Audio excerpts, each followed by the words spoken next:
And so Emily, you have a great story too, I know.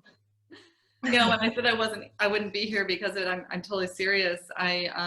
My grandmother's father died in the pandemic, and they lived in a little tiny shtetl, a little town in Russia. It was called White Russia at the time. She would always say, "Oh, it was Poland one year, it would be Lithuania the next year." It always changed, but it was Russia when they were there, and she. Her brothers left, they immigrated to the United States, and then they encouraged her and her mother to come, and her father never would have left. He was prominent in the community, and because he passed away, she and her mother made their way to the United States through Canada, and she had one cousin who had lived across the street, and that cousin went to Palestine.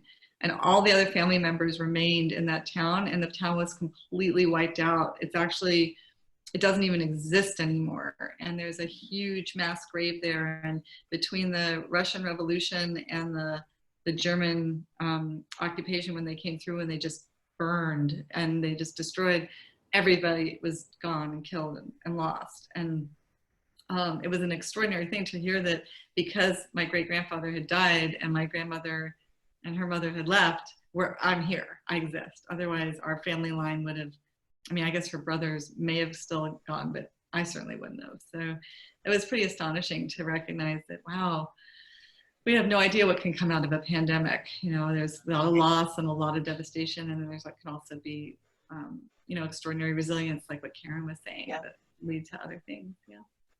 I liked reading the Vanderbilt story. And in the book that I read it in, had the family tree on there.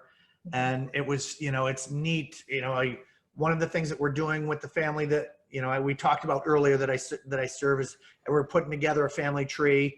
One of the neat aspects of that is that we're also adding, the in-laws, where did they come from? Because oftentimes the family of origin, is the family that we all talk about. We go to Palumbos family vacation. Well, there's a lot of people that married into the Palumbos family for us to have that vacation and, put everybody together. And so we're trying to be cognizant of having that conversation to open things up. Where did you come from? Where are your grandparents from? And, a lot of people don't realize, but, when you looked at that, I remember looking at, Gloria Vanderbilt was on that Vanderbilt piece, and Anderson Cooper, and then looking at those stories. And then when you start tracing some of the things that were going on for that family, just made you realize, that, like you said, everybody has an interesting family.